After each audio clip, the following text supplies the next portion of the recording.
बच्चों आज मैंने जो प्रॉब्लम सेलेक्ट किया है वो एक बहुत ही अच्छी प्रॉब्लम है और इस प्रॉब्लम को मेरा यहाँ सेलेक्ट करने का मेन मोटिव ये था कि ऐसी प्रॉब्लम्स में बच्चे कैसे मिस्टेक्स कमिट करते हैं जनरली, ठीक है ना, वो हम यहाँ पे डिस्कस करेंगे। अब ये क्वेश्चन आईआईटी जेई 1984 में फ्रेम किया गया था, तो आइए देखते हैं इस क्वेश्चन में स्टूडेंट्स क्या क्या गलतियाँ कमिट कर सकते हैं, ठीक है ना। तो सबसे पहले तो इस क्वेश्चन को ध्यान से पढ़िए। इसमें ये कहा जा रहा है कि find the number of solution for K for this equation if the product of the roots of the equation is 7, ठीक है ना। इसमें ये कहा जा रहा है कि ये क्वाड्रेटिक इक्वेशन है, इस क्वाड्रेटिक इक्वेशन के जो भी रूट्स होंगे उनका प्रोडक्ट 7 आ रहा है।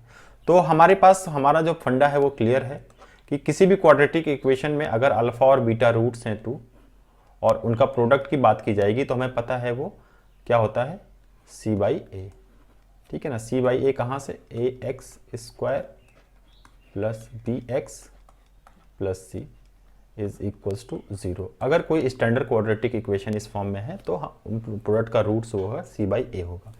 हमारे केस में c बाई ए क्या है, इस क्वाड्रेटिक इक्वेशन की अगर हम बात करें तो a तो 1 है, दिख रहा है कि x का जो एक्स स्क्वायर का जो प्रोडक्ट है वो 1 है, कोफिशिएंट 1 है, और c क्या है हमारे पास 2e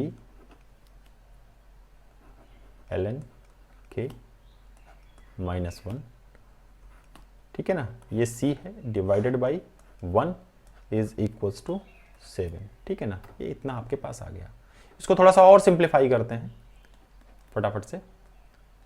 2 times e to the power 2 ln k, अभी -1 है, इसको इस तरफ लेके जाएंगे तो 7 से ऐड हो जाएगा तो ये 8 हो जाएगा, 8 हो जाएगा। और इसे सिंप्लीफाई करते हैं तो e to the power 2 ln k is equals to 4 हो जाएगा, ठीक है ना। अब यहां से इसे हम सॉल्व करते हैं, देखिएगा इसे अगर हम यहां से सॉल्व करते हैं तो इसके आंसर एक सॉल्यूशन हम निकाल सकते हैं इसका ऐसे कि यहां पे हम दोनों तरफ नेचुरल लॉग ले लेते हैं। तो जैसे हम नेचुरल लॉग लेंगे ln e ln k is equals to ln 4, ठीक है ना। अब जैसे ही हमने ln लिया तो ln यहां भी है, ln यहां भी है, यानी ln क्या होता है बेसिकली लॉग बेस e। जैसे ही ये बेस कॉमन है, ठीक है ना, और ये इसकी पावर पर है, एक्सपोनेंट की पावर पर है, तो ये सिंपली हम इसे लिख सकते हैं 2 टाइम्स ln k, और ln का मतलब क्या है, log to the base e, exponent भी e है तो इसका मतलब वो 1 हो जाएगी वहां पे वैल्यू, ठीक है ना। यहाँ पे इसको लिख सकते हैं 2 टाइम्स ऑफ ln 2। इसको और सिंप्लीफाई करेंगे, 2 से 2 कैंसिल आउट हो जाएगा, ln k is equals to ln 2, और यहाँ से इसकी वैल्यू आ गई k इज इक्वल्स टू 2 आ गई, k इज इक्वल्स टू 2 आ गई, ठीक है ना। अच्छा, दूसरा तरीका, ये तो एक तरीका हुआ सॉल्व करने का। दूसरा तरीका क्या है जिसे हम सॉल्व कर सकते हैं, सेकेंड मेथड क्या हो सकता है बच्चा, e, अब लॉग में कोई नंबर मल्टीप्लाई किया गया है तो उसको हम उठाकर उसके एक्सपोनेंट पे रख सकते हैं। इसका मतलब कि हम इसे ln k स्क्वायर कर सकते हैं, ऐसा कर सकते हैं, इज इक्वल्स टू 4। इसे थोड़ा सा और सिंप्लीफाई करें, अगर हम थोड़ा सा और सिंप्लीफाई करें तो क्या आएगा बच्चा, ध्यान से समझिएगा इसको, ये जो कॉन्सेप्ट बताने जा रहा हूं, ये e है और ln को हम लिख सकते हैं लॉग बेस e एक्सपोनेंट पे k square is equals to 4, ये लिख सकते हैं। कॉन्सेप्ट क्या कहता है बच्चा कि लॉग का बेस और एक्सपोनेंट ये सेम अगर हो जाएंगे तो ये वैल्यू 1 हो जाती पूरी, ये यहां से इसका कोई मतलब नहीं रह जाता, इसे हम गायब कर सकते हैं। तो सीधे सीधे हम एक्सपोनेंट वाली वैल्यू लिख लेंगे k square is equals to 4। Concept पता है हमें लॉग का, अगर आपको नहीं पता है तो मैं लॉग पर भी एक पूरी सीरीज बना रखी है, आप जाके वहां से देख सकते हैं, आपको वहां से कॉन्सेप्ट क्लियर हो जाएगा, ठीक है ना। तो k square is equal to 4, तो k की वैल्यू क्या आ जाएगी बच्चा यहाँ पे +2 एंड -2। अब यहां से k की 2 वैल्यूज आ गई। फर्स्ट वाले केस में जो k की वैल्यू आ रही थी वो 2 आ रही थी यहां से, और सेकंड वाले केस में जो वैल्यू आ रही है वो 2 भी आ रही है और -2 भी आ रही है, कंफ्यूजन क्रिएट हुआ। अब बच्चे यहीं पर मिस्टेक कर जाते हैं। मिस्टेक क्या करते हैं, नंबर 1 मिस्टेक वो क्या करते हैं बच्चा, पहली मिस्टेक तो वो ये करते हैं, जो ये वाले फंडे को यूज करते हैं, जब वो ठीक है ना, इस फर्स्ट वाले फंडे को यूज करते हैं तो उन्हें केवल आधी पिक्चर दिखाई देती। आधी पिक्चर दिखाई देने का मतलब है वहां उन्हें के की केवल एक वैल्यू दिख रही है, दूसरी वैल्यू तो दिख ही नहीं रही है, जबकि के दूसरी वैल्यू भी कंसीडर कर रहा है, बट यहां से उन्हें क्या दिख रहा है, के की एक सिंगल वैल्यू दिख रही है।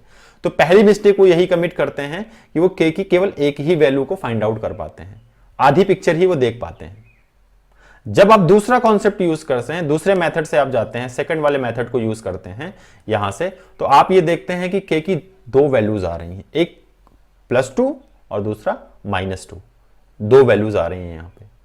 तो पहली मिस्टेक, अगर आप फर्स्ट वाले मेथड सॉल्व करते हैं इक्वेशन को तो आप कमिट कर जाएंगे मिस्टेक, तो ऐसा ना करें, ठीक है ना, ऐसा ना करें। इसके लिए आपको क्या करना है, आपको उस पूरे क्वेश्चन की पूरी पिक्चर देखनी है जब आप उसको सॉल्व कर रहे हो। तो उस केस में आप फाइंड आउट करने की कोशिश करिए कि मैक्सिमम रूट कब आप फाइंड आउट कर सकते हैं। ऐसा क्या करेंगे कि मैक्सिमम रूट आपको मिले वहां से। तो यहां पे हमने क्या किया, के को पहले के स्क्वायर में कन्वर्ट किया, जो हम कर सकते हैं।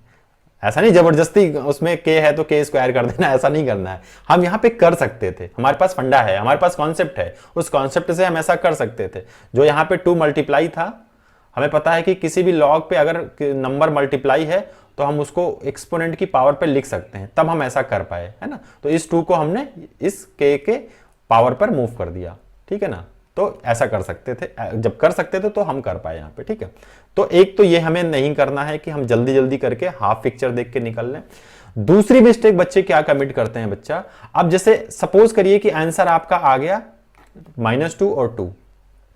अब आप स्टूडेंट क्या दूसरी मिस्टेक कमिट करते हैं, दूसरी मिस्टेक क्या कमिट करते हैं, वो फट से आंसर, या तो वो के का आंसर 2 लिखकर चले आएंगे कि भैया के का आंसर 2 आ गया, या फिर वो क्या करेंगे, या फिर वो कहेंगे भैया के की वैल्यू क्या आ रही है 2 - 2, ये आंसर कमिट करके आ जाएंगे, भैया ये आंसर इसका सही है। और वो उनको लगा कि हमने तो सॉल्व कर लिया और हमने कोई बहुत बड़ा तीर मार दिया। बट यहाँ पे दोनों आंसर गलत हैं। इसके गलत क्यों हैं, फिर से क्वेश्चन पढ़ते हैं। ऐसे क्वेश्चन में अक्सर गलती करते हैं बच्चे इतने एक्साइटेड होते हैं, और वो बच्चे खासतौर से जो ऐसे क्वेश्चंस को पहले सॉल्व कर रखे होते हैं तो वो और ज्यादा एक्साइटेड होते हैं। वो क्या करते हैं, क्वेश्चन को ध्यान से पढ़ते नहीं। क्वेश्चन में क्या पूछा गया बच्चा, find the number of solution. देखिए क्या कह रहा है, find the number of solution, ठीक है। वो आपसे नंबर ऑफ सोल्यूशन की बात कर रहा है, ना कि उस के की वैल्यू की। के की कितनी वैल्यूज इस इक्वेशन के लिए हम एक्सेप्ट कर सकते हैं, वो इसकी बात कर रहा है, नंबर ऑफ सोल्यूशन की बात कर रहा है, नंबर ऑफ सोल्यूशन, ना कि उस वैल्यू की। के की वैल्यू नहीं पूछ रहा है, के कितने सॉल्यूशंस हो सकते हैं इस इक्वेशन के लिए, वो आपसे पूछ रहा है। तो इस केस में अगर आप 2 लिखते हैं के इज इक्वल तो भी गलत है, और के इज इक्वल टू 2 और -2 लिखते हैं तो भी गलत है। तो फिर सही आंसर क्या है भाई, बता दो। वही आते हैं उस पॉइंट पे। अब आपको यह देखना है बच्चा कि आपने जो भी वैल्यूज निकाली, मैं ये मान के चल रहा हूं कि मैंने सेकंड वाले मेथड को ऑप्ट किया है जिसमें हमें पूरी पिक्चर दिखती है। तो पूरी पिक्चर में हमें 2 के की वैल्यू कितनी दिखी बच्चा, 2 और -2, ठीक है ना। अब हमें यह देखना है कि जो हमारा के है इस पूरे के पूरे सिनेरियो में, यानी पूरा का पूरा जो क्वेश्चन गिवन है उस क्वेश्चन में के क्या 2 और -2 दोनों वैल्यू को एक्सेप्ट कर सकता है कि नहीं, हमें वो कंडीशंस भी देखनी है, ठीक है ना। तो हम ये देख रहे हैं कि जो के है बच्चा, ये के हमारा कहां पर है, के लॉग के साथ है। और हमें ये पता है, हमारा कॉन्सेप्ट कहता है कि लॉग के साथ जो कुछ भी है, हाँ कॉन्सेप्ट क्या है बच्चा, लॉग के साथ जो कुछ भी है ये हमेशा ग्रेटर देन 0 ही होगा, नेगेटिव कभी नहीं हो सकता, ठीक है ना, कभी भी नेगेटिव नहीं हो सकता, ऑलवेज ग्रेटर देन 0 ही होगा। तो हमारे केस में के की 2 वैल्यूज आ रही थी, के इज इक्वल्स टू 2 एंड के इज इक्वल्स टू -2। तो के इज इक्वल्स टू 2 तो ग्रेटर देन 0 है, तो ये तो ठीक है, ये तो एक्सेप्ट कर लेगा के, but k is equal to -2 is less than 0, so ये वाली वैल्यू को लॉग यहां पे एक्सेप्ट नहीं करेगा हमारे केस में। तो ये वाली वैल्यू हमारे लिए बेकार है, ये हम यूज नहीं कर सकते। तो के की जो फाइनल रिजल्ट आया के इज इक्वल्स टू 2, ये हमारा सही आंसर हो जाएगा कि के इज इक्वल्स टू 2 है। बट नंबर ऑफ सोल्यूशन की बात करेंगे तो नंबर ऑफ सोल्यूशन केवल कितना आ रहा है, 1 आ रहा है, ठीक है ना। अगर के की हम -2 को भी कंसीडर कर पाते तो k is equal to 2 and -2 दोनों वैल्यूज को कंसीडर करते, उस केस में नंबर ऑफ सोल्यूशन कितने होते, 2। बट चूंकि -2 को हम एक्सेप्ट नहीं कर सकते due to condition on log, so हमारे पास नंबर ऑफ सोल्यूशन कितना आ गया बच्चा, 1। तो नंबर k की वैल्यू पूछता तो 2 आएगी, बट नंबर ऑफ सोल्यूशन पूछ रहा है तो वो नंबर ऑफ सोल्यूशन होगा 1। इस क्वेश्चन का आंसर हो जाएगा के के लिए नंबर ऑफ सॉल्यूशंस कितने मिलेंगे हमको, केवल 1।